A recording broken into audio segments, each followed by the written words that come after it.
Hello and welcome. As you can see on the title, today we are going to discuss various hacks that you can apply for verbal ability, right? जैसे जैसे exam हमारे नज़दीक आ रहा है थोड़ी anxiety बढ़ जाती है and ideally at this point of time your syllabus should have been completed and you must be moving very forward into the revision part. And क्योंकि रिवीजन करते टाइम ही हमको बहुत सारे ऑब्जर्वेशंस होते हैं, बहुत सारी चीज़ें रियलाइजेशंस होते हैं, तो उसके लिए आज कुछ हैक्स हैं जो डिस्कस किए जाने हैं एंड इसमें बहुत सारी चीज़ें आपने ऑब्जर्व भी की होंगी बट कुछ है जो I would like to highlight. Alright, so let's just start. Yes, the first part is your IB-MAT verbal का एंटायर सेक्शन, राइट. जैसा कि मैं स्टार्टिंग से बोलती आ रही हूँ, बहुत सारे लोग सोचते हैं कि मेरी लिटरेचर अच्छी है, मेरी इंग्लिश लैंग्वेज पे कमांड अच्छी है, तो I can excel through IB-MAT section. But actual में IB-MAT इज़ चेकिंग सिर्फ और सिर्फ आपका logic, that how much logic can you apply, right. Whatever you answer, whenever you mark an answer, कभी भी उसको इंस्टिंक्ट पे mark मत करो ये सोच के कि मुझे ठीक लग रहा था तो मैंने इस आंसर को मार्क कर दिया. नहीं, every answer should be followed by a logic, इसीलिए वो लॉजिक बेस्ड है. सेकंड, हम बात करते हैं अपनी वोकैब की. अब बहुत सारे लोग मुझसे, अभी भी बहुत सारे students are asking for resources कि हम ईडियम्स एंड फ्रेजेस पढ़ लें, हम कहीं से वर्ड्स पढ़ लें, एंटोनिम्स सिनोनिम्स याद कर लें. अब उसका टाइम है नहीं. अब जो भी टाइम बचा है वो प्रिसीजन का है कि जितना भी आपने अभी तक कवर किया है उसको एक्यूरेटली कवर करना है, राइट. एंड एक पॉइंट जो बार बार रिआइट्रेट करती हूँ, that extreme options are usually wrong. तो जब भी आपके सामने एक्सट्रीम ऑप्शंस आ जाते हैं, just question yourself, okay, and then mark carefully, right. Let's come to the reading comprehension section. बहुत सारे लोगों का एक्यूलिस हील है ये. रीडिंग कॉम्प्रीहेंशन में कैसे रीड करना है, रीडिंग की जो टेक्निक है वो ही सबसे इम्पॉर्टेंट है. आप ऐसे मत रीड करो कि आप एक रीडर हो. Okay, try to read it with the author's view.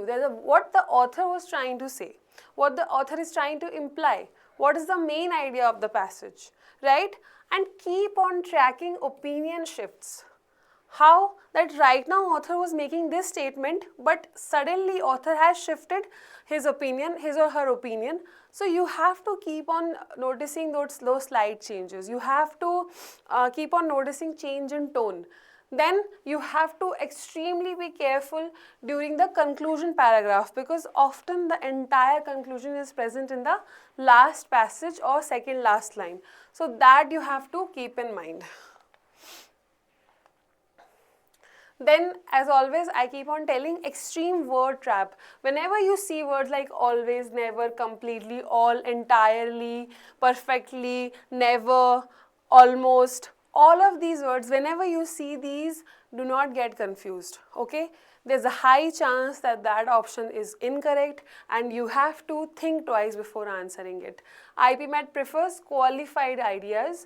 Moderate options are safer, right. There are no extremities in language, that is why moderate options are safer, and that is why it is being said that you can eliminate the options very fast here, because the moment you see some words like this, you can eliminate the option, right. So that is how to eliminate the options. Vocab. Again, let's come to the topic of vocab. Instead of mugging up a lot of information, ठीक है, ये भी पढ़ ले, वो भी पढ़ ले, ये भी याद कर ले, vocab is unending, okay, it is inexhaustible. So there is no resource or source in the world that you can cover and you will be covering the entire vocab. But what you can do is that you learn to read the context, right, you learn to read the usage. जैसा कि मैं हमेशा बताती हूँ कि vocab में whenever you encounter a new word, an idiom or phrase, उसका meaning लिख के रखना, उसको बाद में याद करना is useless. Instead, make a sentence using that idiom or word. Right. इससे क्या होगा, दो चीज़ें होंगी कि जब आप सेंटेंस क्रिएट करोगे, next time when you read that sentence, एक तो आपको मीनिंग एकदम याद आ जाएगा और आपको उसका कॉन्टेक्स्ट भी एक बार में समझ में आ जाएगा. एंड जो भी आपकी नज़र में गुड इंग्लिश स्पीकर्स हो, जिनकी वोकैब अच्छी हो in your perspective, you will always notice that even they don't know the accurate meaning of things, they just focus on the context, तो उसी चीज़ को कॉन्टेक्स्ट को हमको फिक्स करना है यहाँ पे, ठीक है. Don't rely on memory. Why? Because when you are panicking, when you are in the exam room, you do not exactly know if the word that you are thinking is right or wrong, right? Again, you should learn to read the context. Okay? Okay, let's go ahead. Parajumbles. Another important aspect of VA is parajumble, and based on my experience, a lot of students make mistake in the parajumble section itself. As you know, in parajumble, searching for your first sentence is vital, right? Your intro sentence is vital, and that is why you should be able to differentiate. So your first sentence, it is always very general statement, maybe an opinion or a question or just a very general term, not a very good or very well defined definition or a fact, or maybe something starting with words like however, therefore, or additionally, subsequently. Obviously, your intro sentence will not start. Neither the intro sentence will start with a pronoun. So keep this in mind that pronouns and these connecting words are always following the intro sentence and not the intro sentence themselves. Sentence correction. Now, sentence correction is an exercise that tests your entire knowledge of grammar. Whatever you have been studying, whatever you have been practicing is tested in sentence correction. So, the only goal while doing sentence correction question should be making the sentence very simple.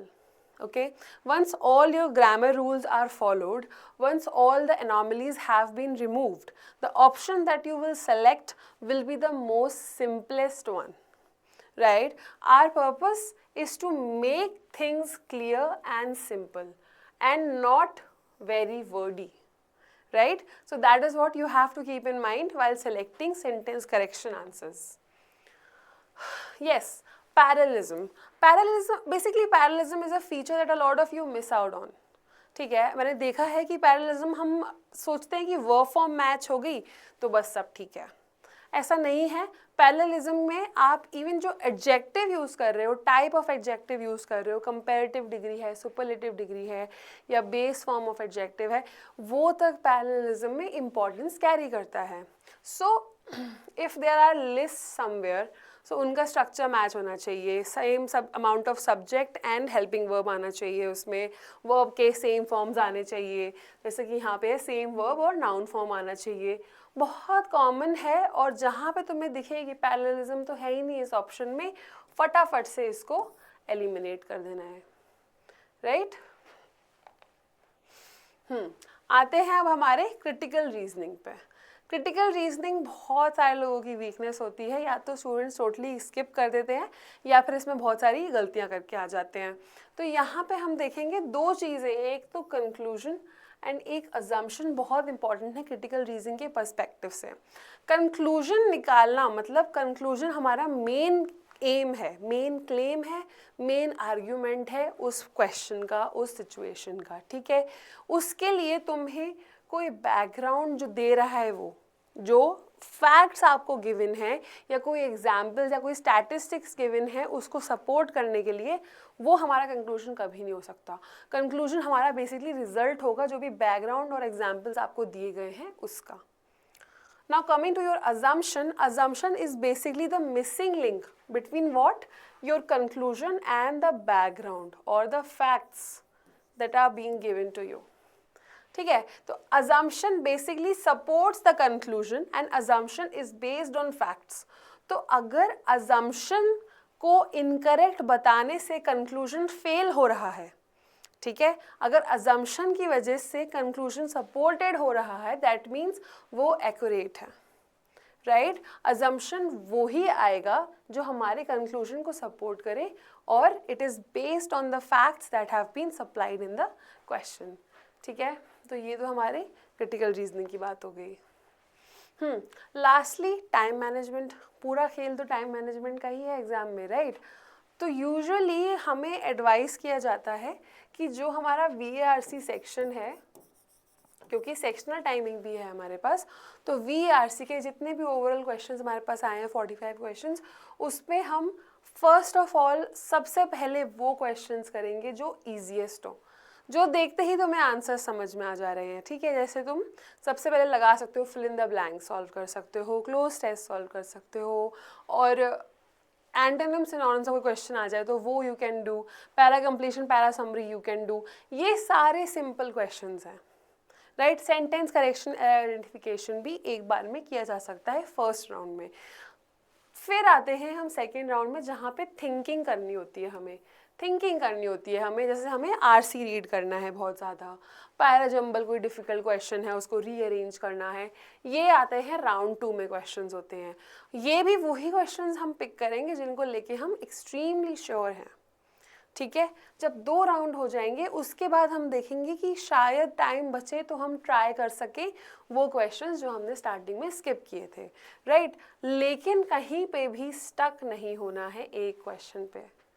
सब सिखाते होंगे, I believe quant में भी ये बताया जाता है कि ईगो पे नहीं लेना है कि नहीं भाई ये तो मैंने किया है क्वेश्चन, ये तो होके रहेगा, एक अटेम्प्ट दो, डिज़ायर टाइम दो, if it is not working just move on, right?